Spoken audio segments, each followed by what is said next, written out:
Hi guys, Amy Carter here. So happy that you can join me. If you are joining me on the podcast, this is my first podcast. If you are watching me via video, this is not my first video, but this will be the first time I believe that I share my full story with you. And so I hope you will allow me to be vulnerable, and hopefully that you will learn something from my experience so you don't have to experience it the same way, and so that you can understand why I do what I do and why I believe what I believe. So my backstory is that my freshman year of college was awesome. Okay, I went to a small school. I loved it. Like 3,500 students there, which tells you how old I am, because I believe there's a lot more students there now.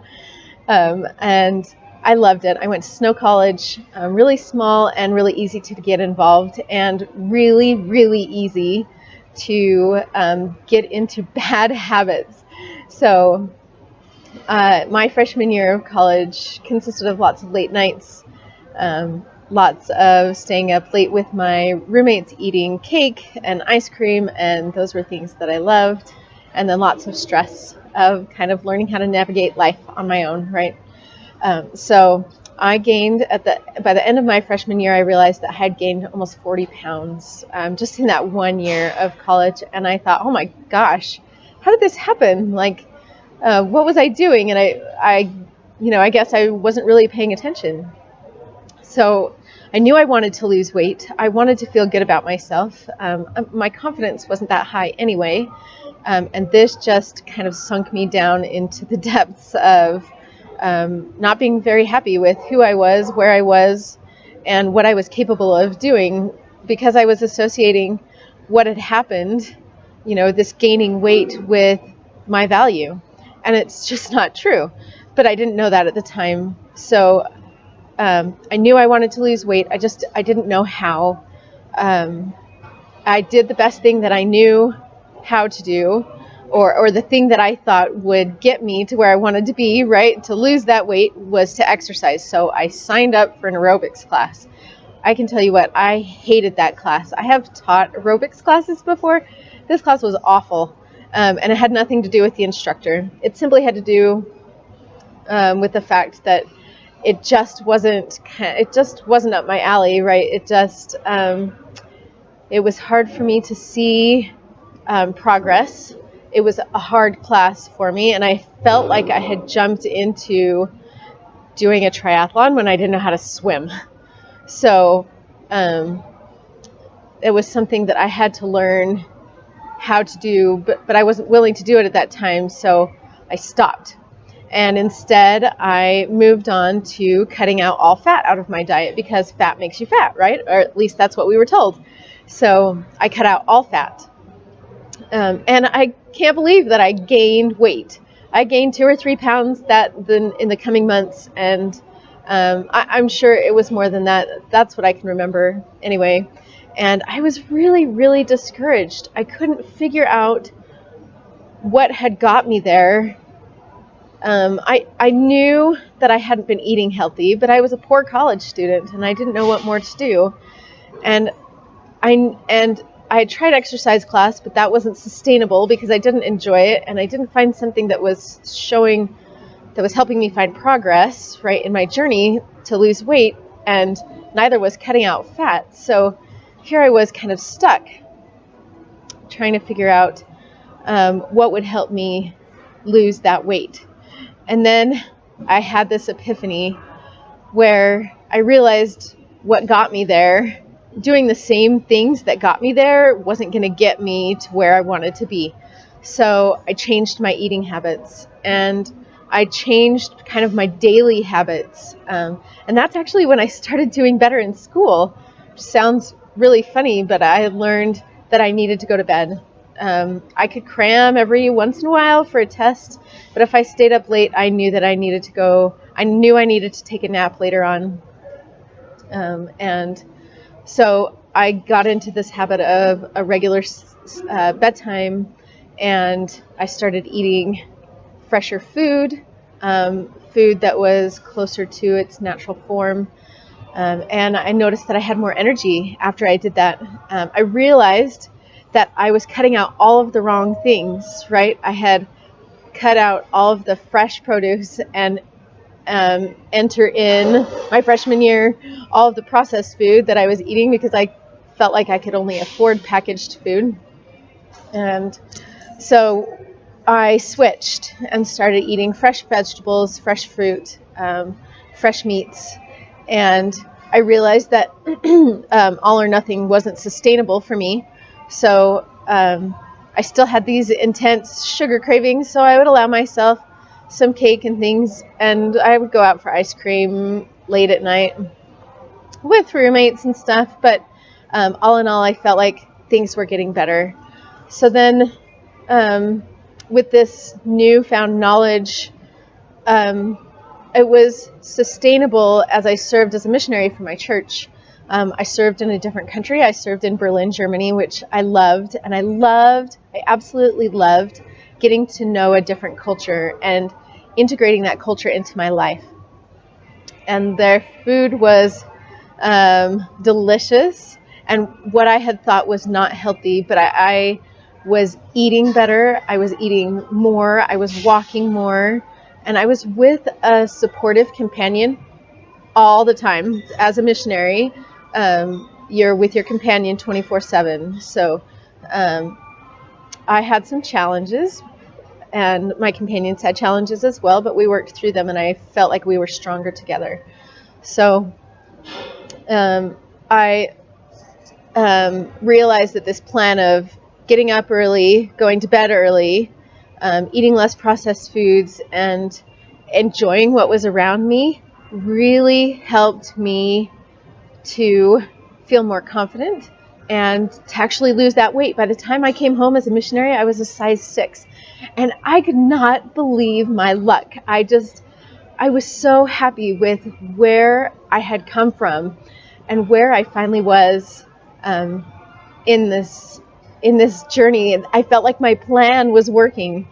And so I was super happy about that. Well, fast forward a year, and by the time I get married, I'm a size 10. So clearly there was this gap, this something that I was missing in between. I couldn't figure out. And so I got married. I continued this plan that was kind of happenstance. I didn't know what was making me fluctuate from child to child or year to year, right? But after my first child, I lost a lot of weight. I was really happy about that. I did yoga. I started teaching fitness. I started to realize there was more that I could do, but I still had some addictions that I was working through, and I thought that's just kind of how things were going to be. So 4 children later, not only did I have age to battle with, but when I was so tired all the time. I just, you're sleep deprived. You know how that goes. And you feel like this is kind of your lot. Like you're going to tread water forever and ever and ever. And depending on whether or not someone hands you another child, according to Jim Gaffigan, or you add another stressor to your life, you don't know if you're going to sink or swim. And I didn't want to feel that way anymore. So I started a business. As if I felt like I didn't have enough time. I added something else to my life. And I did it because I felt like maybe focusing on something else other than myself was the way to go. So I felt like I could do more and teach my kids other things because I was a little bit overwhelmed with being just a mom. I felt like so many things, that I could do so many more things and do them with my family at the same time. And I didn't know exactly how to do them. And so I just started what I thought would work. And I guess that's where a lot of our experience comes from, right? It's trial and error. So that's where I started. And then I felt really stretched thin afterwards. And I started that business in Oregon. And then when we moved to Utah, I kind of had to stop and think about what was most important. So I decided that me time was important. I stopped that business. And then I decided to change my plan and see if that would work. So I started the keto diet, and I started training for a half marathon because I love to run and I love triathlons. So I figured if I trained for a half marathon, then I can train for a half Ironman because more is better, right? And this all or nothing really kind of sealed my point of no return. This is where I felt like I was in for the long haul. I was determined to lose that baby weight after 4 children, once and for all. I was determined to not feel tired all the time, and I was determined to be able to accomplish, starting a new business and helping my husband start a new job and helping him. My husband works in healthcare, but he also wrote a book, so he had this side hobby that he wanted to turn into a business. All of these different things. And I realized that there were all these different pieces that came when I wasn't putting them all together, working together instead of against them. It came at a high price. So I have my notes in front of me to make sure that I don't forget anything to tell you. So when I was 38, I was out for a run one day, and I was right at the tail end of my run when all of a sudden I felt like I hit a wall. As a runner, if you're a runner, you know how that feels. And if you're not, then sometimes when you go for a run, you'll hit a wall and you'll feel really tired and like you want to stop. And if you can make it past that wall, then you get this surge of energy and you feel like you could go forever. So I felt like I had hit that wall and I just needed to keep going. But I noticed on my heart rate monitor that my heart rate was really high and I couldn't breathe very well. And I thought maybe it was just the air quality. Turns out, well, when I came home, I tried to recover. I took it easy and my heart rate would not go down. It went down a little bit, but it was beating really fast when I went to bed. I was tossing and turning. When I would climb the stairs, my muscles would burn like I had just exercised and I had just got up the stairs. So it was really frustrating to not know what in the world was going on with my body, and to be experiencing this when I thought that the reason why was just because I had gone on a run. So I went to the doctors after a week of dealing with this, and I decided that I needed to take care of myself. And I went to the doctor, and they discovered what's called a sudden onset typical atrial flutter. And my cardiologist told me, now wait a minute, back up for just a minute. So when he told me that I had this typical atrial flutter, I remember hearing about this from a friend who I go to church with, and her husband had the same problem. Now he's like 3 times the size and twice the age that I was. And I couldn't understand why I, who felt so healthy, was suffering from the same problem that someone with a lot more health risks and, older, bigger than me was suffering from. Why me? And so when I went to meet with the cardiologist, he told me that typically endurance athletes who don't give themselves proper recovery or do too much of one thing find their bodies in this miscommunication between their body, the internal organs, right, trying to sustain an amount of energy that I have been asking it to sustain for such a long period of time. So I learned then that I was missing a few key things. I was missing proper recovery. I was missing proper nutrition because I had severely limited my diet, and I was doing the incorrect exercises, the wrong things at the wrong time. I learned that there's right stress at the right time, and that leisure is necessary, the recovery is necessary to sustain that, not only mentally but physically, physiologically, as well. So the end result of that is that I finally, so I had to have heart surgery to correct the problem.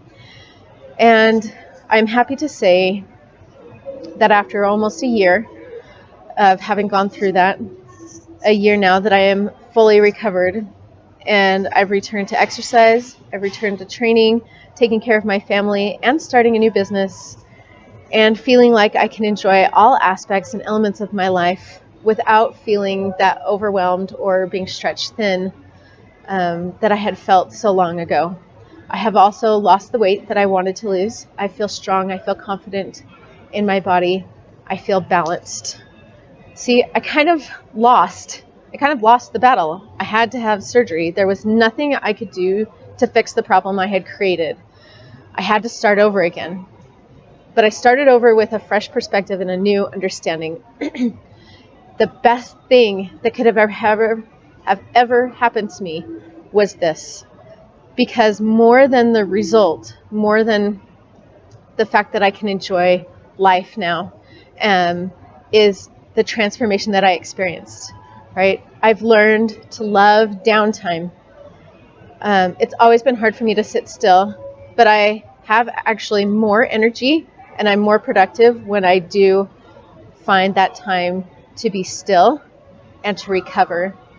And I have learned that every cookie, every cake, soda, piece of candy, every junk food has its place. And I truly believe that it's in the balance of those good and bad things that create strength in our life, the balance of imperfections in our diet. Because I was over on this side of the pendulum thinking that unfit and unhealthy was where I did not want to be, and that over here on the other side of the pendulum was where I needed to be. And I treaded this journey for a long period of time and came over here and realized that this was not the place to be. It created problems for me. And that this is where I wanted to be, was right here in the middle. That's where I was my strongest. That's where I'm my healthiest. That's where I find balance, because I'm not going all the time. And I don't feel stretched thin. I don't feel like I have to finish off my to-do list in order to feel productive during the day. I don't feel like I have to sacrifice family time for me time. And I love who I am. I love who I can become. And I love who I was because it got me here. I learned that if I'm not healthy at my best, that I can't take care of other people. That it really begins with me. And that's why healthy me, healthy we, it all begins with me. So for a healthy we, it starts with me. And I am worth taking care of. You are worth taking care of. Right? I finally came to that realization. I came to the realization that true and complete health involves more than diet and exercise. And it's only attainable through balance in our health. And health involves so many more things than we think. And we can achieve balance in our health to upgrade and totally transform our life, our relationships, our personal growth, our success in our career. All of those things are fueled and influenced by the balance in our health. And so that's what I wanted to share with you today. We can make a real impact by helping others, by first helping ourselves to establish balance, to find balance in our health, to find all of those pieces that fit together to create a fulfilling, happy, sustainable lifestyle, not an all or nothing, and not just two pieces of the puzzle. You have to have all the pieces together to make it strong. And I learned too that we're better together, right? I did not do this on my own. I had so many people around me all of the time. In fact, when I was going through the problem with my heart, I had someone with me 24/7, and without that, I could not have accomplished, or I could not even function to do what I needed to do, even just as a mother, not even as a business owner, or myself. I could barely take care of myself as it was. So I am so thankful for the numerous people that have been in my life that have carried me, led me, guided me, and served me, and then followed me. Also, all of those people to where I am today. And I want you to know that this is possible for you too. So I hope you've enjoyed kind of my origin story. I'm not a superhero, but I love feeling like something that I can share can make an impact or difference in your life. And I hope this finds you well, finds you happy and healthy, and I hope you make it a great day.